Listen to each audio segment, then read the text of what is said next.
오늘 또 성전에서 가정에서 4월 한 달을 찬양과 말씀과 기도로 시작하는 우리 성광의 모든 가족들의 삶 가운데 하나님의 은혜와 섭리가 있으시기를 주님의 이름으로 간절히 축복합니다. 우리 옆에 있는 분들과 같이 인사 한번 하시죠. 이렇게 인사하실까요? 새벽에도 아름다우십니다. 한번 인사하시길 바랍니다. 새벽에도 아름다우십니다. 네. 우리 다시 한번 인사하실 때 이렇게 인사합시다. 피로 회복합시다. 시작. 피로 회복합시다. 네. 오늘은 이제 팔복 시리즈 두 번째 시간입니다. 파산을 인정하라. 파산을 인정하라라는 제목으로 하나님 말씀을 전하겠습니다. 지난달의 내용이 기억이 안 나실 테니까 잠깐 좀 정리를 해드리면 이 팔복을 영어로 이제 더 뷰티투드라고 부른다, 그런 별명이 있다, 이렇게 말씀을 드렸습니다. 아름답다는 뜻의 뷰티와 그리고 태도라는 뜻의 애티튜드의 합성어라고 말씀드렸죠. 그래서 이 팔복의 말씀은 성도의 아름다운 태도가 무엇인지를, 그리고 그렇게 성도가 아름다운 태도를 가졌을 때 어떤 복을 받게 될 것인가에 관한 예수님의 말씀이다, 이런 말씀을 드렸죠. 그런데 그 가르침의 내용은, 그러니까 다시 말하면 이 성도들이 가져야 하는 태도는 그다지 아름답지가 않습니다. 가난, 애통, 온유, 목마름, 궁율, 청결, 화평, 박해, 이런 주제들이거든요. 그러니까 성도된 입장에서도 가급적이면 좀 피했으면 하는 주제들이 성도가 가져야 하는 태도라고 예수님이 말씀하고 계신 것이죠. 세상 사람들이 대부분 불행으로 그리고 불편으로 여기는 것들입니다. 그런데 예수님은 거꾸로 이 태도들을 성도들이 가질 때 오히려 복이 될 것이다, 우리에게 그렇게 말씀하고 있는 것이죠. 그래서 이 메시지는 무리에게 주시는 예수님의 말씀이 아닙니다. 제자가 되기를 원하는, 다시 말하면 진정으로 하나님의 자녀가 되기를 원하는 성도들에게 예수님께서 직접 주시는 말씀인 것이죠. 제자로서 세상과는 다른 방식으로, 더 정확하게 말하면 이 거꾸로 살기를 결단하는 성도들에게 주시는 예수님의 말씀이 바로 팔복인 것입니다. 이 메시지를 통해서 저와 여러분이 무리가 아니라 제자로 살기로 결단하는 저와 여러분이 다 되실 수 있기를 주님의 이름으로 간절히 축복합니다. 그래서 이 예수님의 제자들만이 누릴 수 있는 복, 여러분, 우리가 세상 사람들과 다르게 살아가는 사람들이잖아요. 그러면 세상 사람들과 다른 은혜를 누려야 되거든요. 세상 사람들과 다른 복을 받아야 되거든요. 그러니까 그런 차원에서 예수님께서 이 팔복의 메시지를 주시는 것입니다. 예수님의 제자만이 누릴 수 있는 복을 우리 성도들이 다 받는 4월 한 달이 되실 수 있기를 주님의 이름으로 간절히 축복합니다. 그래서 이제 오늘은 팔복 첫 번째 메시지, 두 번째 메시지인데 이제 첫 번째 복입니다. 마태복음 5장 3절 말씀인데요. 우리 화면을 보시면서 다시 한번 같이 읽겠습니다. 마태복음 5장 3절 읽습니다. 시작. 네. 첫 번째, 이제 팔복 중에 첫 번째 복인데요. 먼저 복의 결과부터 보겠습니다. 팔복의 첫 번째 복은 뭔가요? 천국입니다. 천국. 천국이 나의 것이 되는 복을 받는 것입니다. 오늘 이 시간 예배드리는 여러분의 가정이, 여러분의 사업장이, 여러분의 직장이 천국이 되실 수 있기를 주님의 이름으로 간절히 축원드립니다. 또한 우리 교회가 천국이 될 수 있기를 간절히 축복합니다. 여러분, 천국은 죽어서 가는 곳만을 의미하지 않죠. 제가 천국 얘기할 때마다 항상 하는 얘기인데, 천국은 죽어서만 가는 곳이 아닙니다. 현재형이거든요. 이 땅에서도 천국을 누리는 거예요. 그러니까 지금 나의 삶이 천국이 될 수 있다는 것입니다. 지금 내가 천국 시민으로 살아가게 된다는 것이죠. 이 땅에서도 하나님의 나라를 누리며 사는 거예요. 여기서 이 천국이라는 단어가 헬라어로 바실레이아라는 단어거든요. 바실레이아. 이 바실레이아라는 헬라어를 더 직설적으로 번역하면 사실은 천국이 아니라 왕국입니다. 왕국. 왕국이 뭡니까? 왕의 통치권이 임하는 그 범위까지가 왕국이죠. 어떤 한 왕의 통치권이 미치는 범위까지가 바로 왕국인 것입니다. 그러니까 천국은 하나님의 통치권이 임하는 범위를 말하는 것입니다.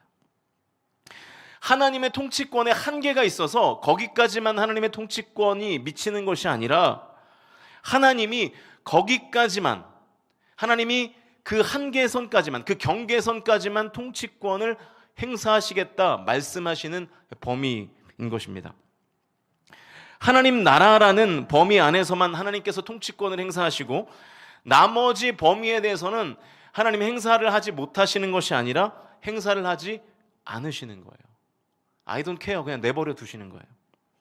그러니까 천국은 하나님의 통치권이 충만한 나라입니다. 이 땅에서도요. 죽어서만이 아니라 이 땅에서도 하나님의 통치권이 임하는 범위가 있다는 거예요. 이 땅에서 하나님의 통치를 받으며 사는 나라가 바로 천국, 하나님 나라인 것이죠. 저와 여러분이 이 땅에서 하나님 나라의 시민으로 사셔서 하나님의 통치를 받으실 수 있기를 주님의 이름으로 간절히 축복합니다.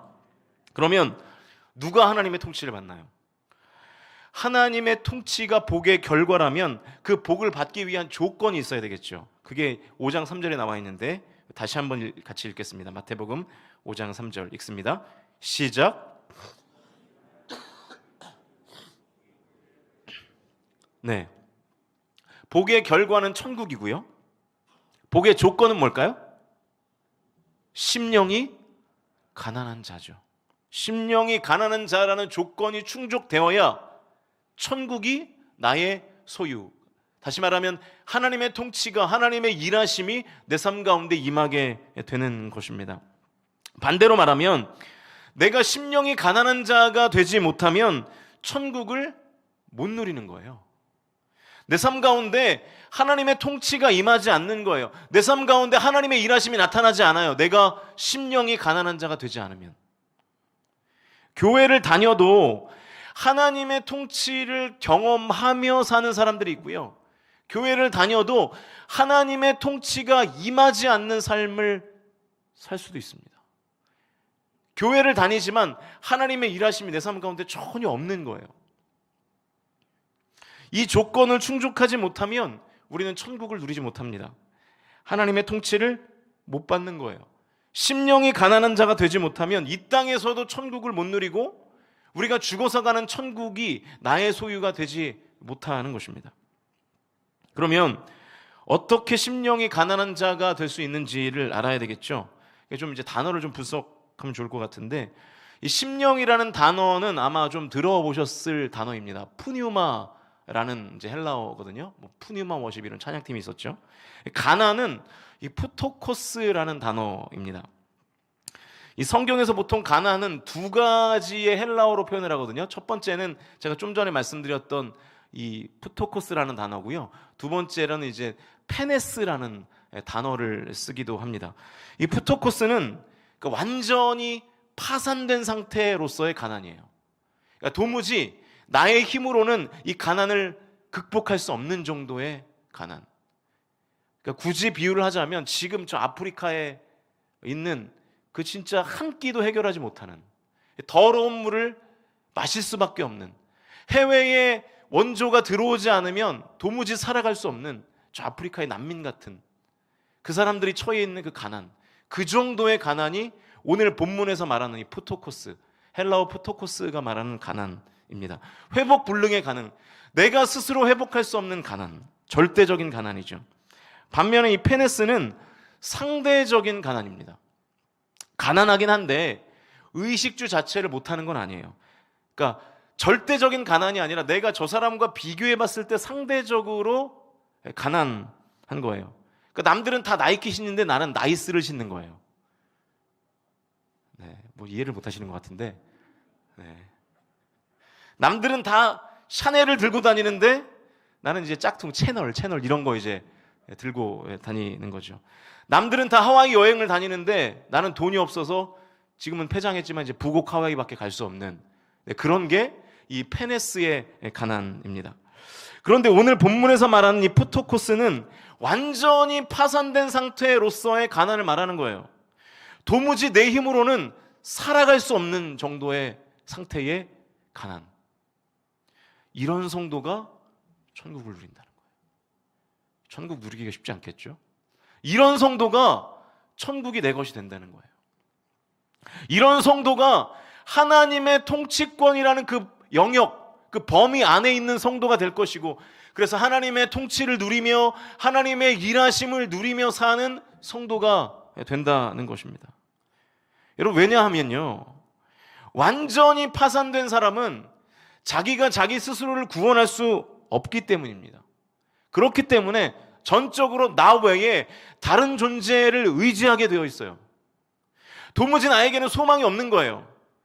나에게는 이 가난을 해결할 만한 방법이 없어요. 그렇기 때문에 다른 사람의 도움을 받지 않으면 살 수 없는 것입니다. 그러니까 나에게는 회복될 여지가 1도 없는 거예요. 다른 사람을, 다른 존재를 의지하지 않으면 살 수가 없는 것이죠. 그런 사람이 뭘 합니까? 구걸하는 거예요. 구걸할 수밖에 없는 거죠. 다른 사람을 의지할 수밖에 없는 것이죠. 그러니까 성도된 나의 마음이 이 정도로 가난해야 하나님의 통치권을 경험하게 될 것이고, 이 정도로 가난해야 하나님의 일하심이 나의 삶 가운데 임하는 것을 내 눈으로 보게 된다는 거예요. 다시 말하면 나를 완전히 파산된 사람으로 여겨서, 나를 완전히 파산된 사람으로 인정해서 도무지 나에게는 소망이 없고 오직 소망이 주께 있음을 고백하며 주님께 전적으로 의지하는 사람, 주님을 전적으로 신뢰하고 나의 인생 전체를 주님 앞에 다 맡기는 그 사람에게 하나님이 천국을 허락하시고 하나님의 통치권을 행사하시고 하나님의 일하심이 그 사람 가운데 나타나게 된다는 것입니다. 여러분, 우리의 삶 가운데 천국이 임하지 않는 이유를 이제 아시겠죠? 우리가 완전히 파산된 자로 여기지 않는 거예요. 내 자신을. 왜 내 삶에 하나님의 통치가 임하지 않는지, 왜 나의 인생에 하나님의 일하심이 나타나지 않는지가, 그 이유가 바로 여기에 있는 것입니다. 내 마음이 가난하지를 못한 거예요. 가난하지 않거나 가난하지 못하거나. 하나님 나라에 사는 것이 아니라, 내 마음이 가난하지가 않아서 하나님 나라에 사는 것이 아니라 나라는 나라에 사는 거예요. 그래서 내가 다스리고 내가 통치하고 내가 일을 하고 내가 힘을 쓰는 나라에 내가 살고 있는 거예요. 그러니까 교회를 다니지만 하나님의 일하심을 경험하지 못하고, 교회를 다니지만 하나님의 통치하심을 받지 못하는 이유는 내 안에 그 전적인 파산을 고백하며 오직 하나님만 의지하는 그 마음의 가난이 없기 때문입니다. 그러니까 내가 왕이 되어 있기 때문에, 내가 왕인 나라에 살기 때문에 진정한 왕 되신 하나님의 통치권과 일하심이 행사될 수 없는 상황을 말하는 것입니다. 그러나 내가 내 마음의 파산을 진정으로 인정하고 전적으로 하나님께 기대는 사람에게 천국이 임하고 하나님의 통치권이 임하고 하나님의 일하심을 경험하게 되는 것입니다. 여러분, 시편 34편 6절을 보실까요? 이런 말씀인데요, 같이 읽겠습니다. 시작. 이 곤고한 자가 부르짖음에 여호와께서 들으시고 그의 모든 환난에서 구원하셨도다. 이 곤고한 자라고 되어 있는 부분을 영어 성경으로 보니까 The poor man 이렇게 번역했어요. The poor man. 가난한 사람. 가난한 사람. 가난한 자가 주께 부르짖었더니 여호와께서 들으시고 환난 가운데에서 그를 건지셨다. 구원하셨다. 그런 말씀입니다. 이 곤고한 자는, 이 가난한 자는 주께 부르짖는 것 외에는 할 수 있는 게 아무것도 없었습니다. 왜냐하면 완전히 파산했거든요. 하나님은 그때 일하십니다. 나의 완전한 파산을 고백할 때, 주님, 주님밖에 없습니다. 주님이 아니면 안 됩니다. 답은 주님밖에 없습니다. 방법이 없습니다, 주님. 그럴 때 하나님은 일하시는 것이죠. 사랑하는 성도 여러분, 저와 여러분의 마음 가운데 이 푸토코스의 가난, 완전히 파산 상태의 가난한 마음이 회복될 수 있기를 주님의 이름으로 간절히 축원드립니다. 언제부턴가 나에게 주님이 아니면 안 된다 라는 그 마음이 없지 않습니까? 주님이 안 계셔도 이 정도면 뭐 살만하지 뭐. 주님이 아니면 살 수 없습니다. 우리가 찬양은 292장 주 없이 살 수 없네를 찬양하지만 사실은 우리가 그렇게 생각하지 않는 거예요. 주님 없어도 살 수 있는 거예요. 우리가 단순히 뭐 먹고 사는 문제를 떠나서 우리가 영적으로 하나님이 없어도 나의 영이, 나의 마음이, 나의 생명이, 나의 삶이 지장이 없을 것이라고 생각하는 거예요. 정말로 우리가 주님 없이 살 수 없습니다라는 이 진정한 고백이 우리에게 있는가? 제가 어제 새벽에 설교를 마치고 이제 앞자리에 앉아서 기도를 하는데 하나님이 그런 마음을 주시는 거예요. 야, 승민아, 은혜를 사모하는 마음을 달라고 기도해라. 그게 우리 교회의 성광교회의 기도 제목이 되면 좋겠다. 그런 마음을 주시는 것 같은 거예요. 그래서 어제 제가 그냥 은혜를 사모하는 마음을 갖게 해달라고만 기도했어요. 하나님이 주시는 음성 같은데 정말 그런 생각이 드는 거예요. 우리에게 은혜를 사모하는 마음이 없어요. 다른 것들을 사모하는 마음은 큰데 하나님이 나에게 주실 은혜를 사모하는 마음이 없어요. 교회는 다니는데, 예배는 나오는데, 찬양을 하고 기도도 해요. 말씀도 들어요. 그런데 그냥 하는 것 같은 거예요. 정말로 갈급한 마음, 주님 오늘 은혜 주셔야 제가 삽니다. 오늘도 주님의 말씀을 먹어야 제가 삽니다 라는 그런 마음으로 예배를 드리는 것이 아니라 내가 장로니까, 내 목사니까, 내 권사니까, 내 맡겨진 일이 있으니까, 맡겨진 사역이 있으니까 나와서 예배하는 것이 지금 우리의 신앙생활은 아닌가. 앞에서 담임 목사가 예배 나와라 하니까 그냥 나와서, 물론 그것도 귀한 마음이지만요, 그렇게 우리가 타성에 젖어서 신앙생활하고 있는 것은 아닌가. 여러분, 그렇게 신앙생활하면요 천국이 나의 것이 되지 못합니다.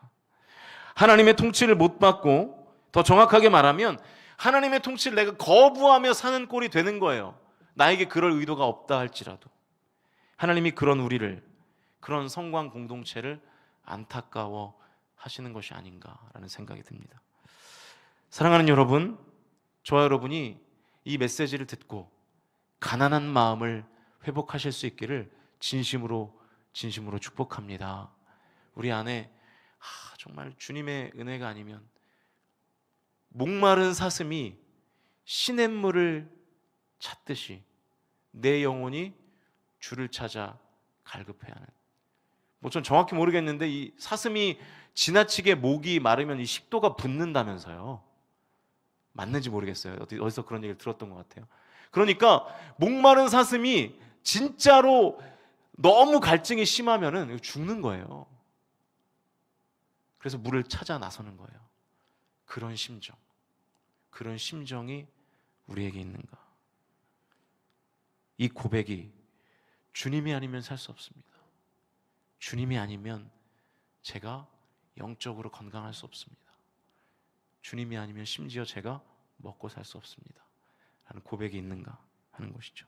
저와 여러분이 심령이 가난한 자, 마음이 가난한 자가 되어 천국을 누리고 하나님의 통치하심을 실제적으로 나의 삶에서 경험하며 나의 삶의 현장에 하나님의 일하심이 충만케 되시는 저와 여러분의 삶이 되실 수 있기를 주님의 이름으로 간절히 축복합니다.